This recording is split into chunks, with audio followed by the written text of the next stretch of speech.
Kaboom! Greetings and welcome to Making Sales Social Live. My name is Bob Woods. I am the LinkedIn Sherpa, and I'm joined by the LinkedIn Whisperer, Bryn Tillman. Hello. Hey, Bob. How you doing, Bryn? Good. How are you? Doing fantastic. Welcome to Making Sales Social Live, as we share LinkedIn and social selling training, strategies, and tips that will have an immediate impact on your business. Join Bryn Tillman and me, Bob Woods, every week. Making Sales Social Live. So, in this show, and quite frankly, with what we do in our normal business, we talk a lot about LinkedIn and how to use it and social selling strategies to start sales conversations. Usually, though, people ask, well, what happens when you've booked that first conversation? Well, we got your back. Today, we're going to start by discussing the process where you ask for the call with your prospect. Now, of course, this all starts out on LinkedIn, but then we treat the actual call a little differently. It's not really a traditional discovery call, and it's certainly not a sales pitch. Instead, we have what we call insights calls. This is where you're going to be offering insights on your prospect solution, which gets on your prospect situation, I should say, which gets to one of my favorite quotes that we use around here. Stop talking about how you help people and just help people. And then the close is, of course, you're going to ask for that actual sales call. So that's the proverbial 30,000 foot view of all of this.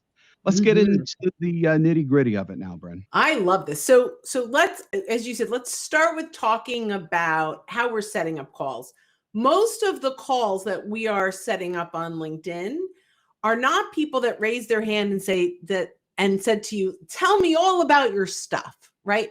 Often it's around networking, engaging, you connected maybe through a shared connection or through engagement. And so the first call we like to offer is an insights call. A lot of people will say, hey, let's network, let's get on and talk about how we can help one another. And that's fine, but that does not lead to business as much as an insights call might. So based on how you've developed this relationship, so let's say you've engaged on content together and you've had a couple of exchanges where you've shared additional content and now you learn a little bit about what matters to them. And maybe you even shared your own checklist or ebook or content that is valuable to them that's leading to your solution. At this point, you might say, hey, if you're finding value in this, I'm happy to share additional insights specific to your situation. Even if we never work together, I believe 15 minutes will bring you great value. And when we establish a call like that, recognize it's not that we said, hey, let's get on a call so I can do discovery on you. I can learn about your needs and sell you. We have to respect how we've actually established this phone call, which is I'm going to bring you value. Okay, so that's number one. And we have to make sure that we bring that value, bring more value. I'm going to back up for 1 second. One of the things that we talk about is mastering the ask offer ratio. This is, I ask you for your time in exchange for content, for value. We have to make sure that we're mastering that every time. If we get on a call right now and we talk about what we do immediately, right? So Bob said, very clearly at the very beginning, stop telling people how you can help them and help them. So if you start by saying this is how we help people, it's a pitch too early and you lose that ask offer ratio. You lose in that game. There's neutral where I don't bring a whole lot of value. And then there's when we master that, we're creating compelling moments that get them to want to take another step. So that in mind. And Bob, thanks for letting me rant on this because I love this subject. It's a great subject, and it's one that we don't talk enough about, I think, because we're so concentrated on getting a call. It's like now we got to talk about what happens when you actually get the dang call. Right. So I love that. So now we get on this call. They're interested because we brought them enough value. We mastered the first level of the ask offer ratio where they say, hey, I got so much value from my online exchange that it's worth taking this offline. or I say offline, but now all the calls are Zoom, which are still online, but you take it from LinkedIn to person. So now we get on a call. And the very first thing I think that's important to do is we establish what matters to them, right? So the first thing is, Bob, when you accepted this call and when you scheduled this call, if it happens to be, was there anything specific you were hoping you were going to gain from today or you were going to walk away with? And we've got to ask that question, because if we're not asking that question, we are potentially missing opportunities. Occasionally someone will say, I'm really interested in what you do. We're currently shopping this. You had great timing.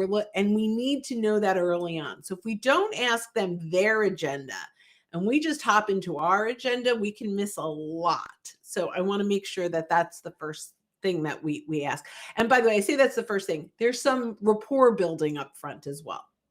So, maybe you noticed what school they went to, or you had something in common, or you refer back to content that you've exchanged already. Then you ask what their agenda is. And 9 times out of 10, I just made that stat up. Most of the time, they're going to say, oh no, I'm just getting on a call with you, right? I'm just hopping on a call. You asked to talk. I found a lot of interesting things in what you were discussing. So now I'm going to go into my promise. And my promise is, this is a call that I'm going to bring you value even if we never work together, that you're going to walk away today with implementable insights, tactics, strategies that get you thinking differently about your current situation. Even if you never talk to me again, it was worth your time, right? Absolutely. So now I have to deliver on that promise. So I'll say, hey, Bob, I know I promised to bring you some really great insights around, in our case, LinkedIn and social selling, and whatever it is that you do, that's what you're doing, right? So, before I kind of go into some tips or strategies, is it okay if I ask you a couple of questions so that when I do give you these insights, they're specific to your situation and they can really be implemented? Sound good? Very good. So now this is the formula. I ask a question, I get an answer, I provide an insight. I ask a question, I get an answer, I provide an insight. Most of the time, your insights are very similar. Rarely is it ever going to go off the charts in something that you wouldn't know how to provide insights based on an answer that someone might give you. So based on that, we do that 2 to 3 times. And once we've provided value, now we need to bridge it from this insights call to moving it into a potential prospecting call. If you've uncovered through the question and answer insight that there is an opportunity here. And if you think, boy, I really could help this person, we need to bridge it without them feeling like it was a bait and switch. So I'm going to recap and I'm going to say, so here are the 3 insights, the 3 strategies, tactics, things that you're going to go do. They have homework now, right? And they're grateful because you gave them such value. And then you say, Bob, this reminds me a lot of a client that I worked with a few months back. And I have 3 or 4 case stories in my pocket that almost always fit someone that I'm talking to. So I'll say, hey, Bob, I have, this reminds me a lot of a client I worked with a few months back. Would it be okay if I share that story with? And you get permission to share a case story. Yep. So I talk about this was their challenge. Sounds a lot like Bob's challenge, right? These were the things that were getting in the way. This is how we helped them. And then at the end of that, we can go in a couple of directions. But the way I typically go is, by any chance, would you like to explore how we might be able to help you the same way we were that other client? And if they are, now we can schedule a sales call and you've got their permission. The whole thing is permission based, by the way. So what are your thoughts around that? Yeah, so one of the big reasons why I like this so much actually speaks to who you are during this call, and especially the feelings that you're hopefully bringing to the person to whom you're speaking while you're doing it. Because while you're doing all this stuff, you're showing that you care because you do care. You're being genuine and authentic. You're not pitching anyone, which anyone who gets on these calls is going to expect to be pitched. It's just the way it is now. So by doing this, you're already standing out from the crowd because you're not pitching.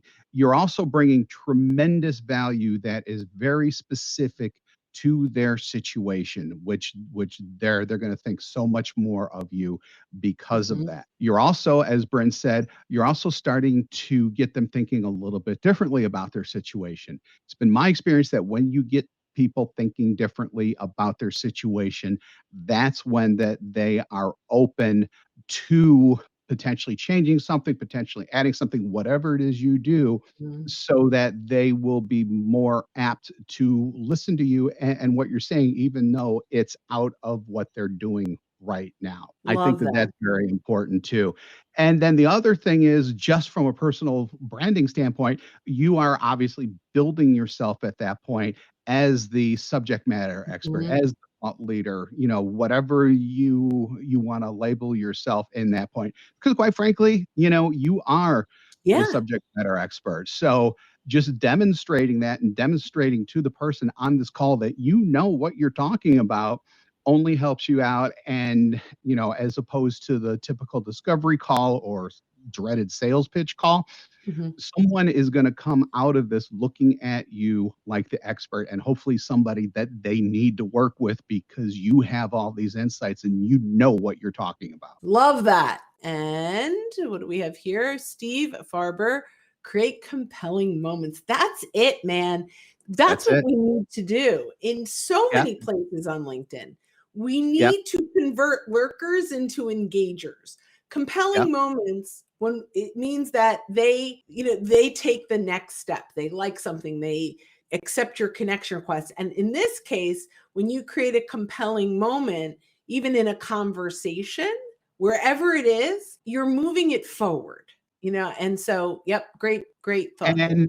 And and during that conversation, those compelling moments, I think, are going to have the most impact as well, because it's a one-to-one conversation, whether it's Zoom, whether it's, whatever. Hopefully, you're looking at them one-to-one, and just having those compelling moments communicated to them personally is basically like a mic drop. So Stephen asks, what if you don't have case studies? And that is a great question. So the first Yes, it thing is. I would say, let's say, I don't think that in this case, but many cases, you're a new sales rep at a company and you haven't sold anything yet, or you're new into an organization, whatever it may be, completely new into an industry. Case studies don't have to be necessarily what you did with a client. It's what there could be other people inside the company. It's the solution itself. Mm-hmm. So finding case stories around the solution doesn't necessarily mean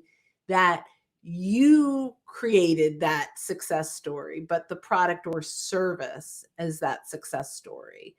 Mm-hmm. So it could be anyone else that's delivering what you're delivering, that's sold what you're selling. Find their case stories, and you Mm-hmm. can use the word "we" as a company, or we've done this. So works really, really well. And actually, if you're in a company and you're just starting and there are other salespeople there, like whenever I started at companies as a salesperson, one of the first things I always requested was to either talk with other salespeople or actually go out on calls or whatever with other salespeople to pick up those stories in a natural way. Because hopefully they're going to be telling stories. You can then incorporate that into your own words and your own way without having to, read through boring case studies or whatever. I love that. And the other thing in today's world, similar to what you're saying, is we can interview them on Zoom and just have it recorded, Absolutely. That's a right? great point. Yep. So Eddie says, I would also make sure to send them something helpful in writing, like a report or a checklist or a blog post. So we are big fans of continuing to send value for sure. The other thing is, you want to make sure that if there is an opportunity there and they're open, that you're scheduling the next step. So in this case, he said this cements your positioning and helps attract them even more and wanting to meet again. 100% agree. It solidifies. I would do my best in that call to set up the next call for sure. Yep. So Yeah. So Gunnar said, "Oh, do we have it up there?" Hey, I think that's the first time I've ever done that here. Your process Woohoo! helps create equal business stature of being perceived as a salesperson. That's exactly what I was talking about before in terms of becoming that thought leader. When you're a thought leader, you're no longer a salesperson, and that's huge. Meredith, I think she was referring to a point earlier when it came to creating Yes. stories or working for a startup. So when you're working for a startup, you're probably still talking with people who are maybe beta testing your product or interacting with it Mhm. or something like that. You can even take those stories and use those. You don't have to necessarily be starting or have a product ready to go. So I do think that you can tell stories with startups as well. Yeah, and when I first started, in the very beginning, I did free workshop. I mean, this is 9 years ago. I would do free workshops at chambers of commerce, and and so I could get stories under my belt initially.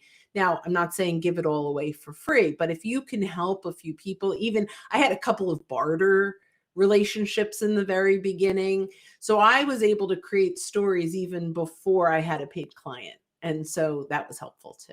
And then Sure. JB said just really quick, you got a call during this. Will we have a replay? I'm going to get Yeah. into exactly how all that works in just a second. But JB, I just wanted to let you know that that was coming essentially and that we did see this. Yeah. So obviously you're on LinkedIn Live with us right now. If you are with us live right now, we do this every week. So keep an eye out for our live sessions. And if you're listening to us on our podcast, or in JB's case, if you want to go and listen to this again, we invite you to hit the like or subscribe button if you're listening to us as a podcast. If you're listening to us live, but you want to hear us as a podcast, just go to socialsaleslink.com/podcast. Again, that's socialsaleslink.com/podcast. And of course, if you're listening to us on a podcast already, just be sure to hit the subscribe or follow button. And if you could drop a like or a rating, we would definitely appreciate that as well. Another fun one, Bob. Yeah, another great one. I love it. Absolutely love it. So, when you are out and about, let's try this again, Bryn, at the same time. When you're Oh, out and about, yep. make Make sure sure you're that you're making making your your sale self social. social. We're getting Woo! better, everybody. Yeah. All right. We'll Thank get you it. very much, everybody. We appreciate it. Bye-bye. Hit subscribe now and click the notification bell to get the latest videos from Social Sales Link. Give this video a like and comment down below. Register for free resources at linkedinlibrary.com.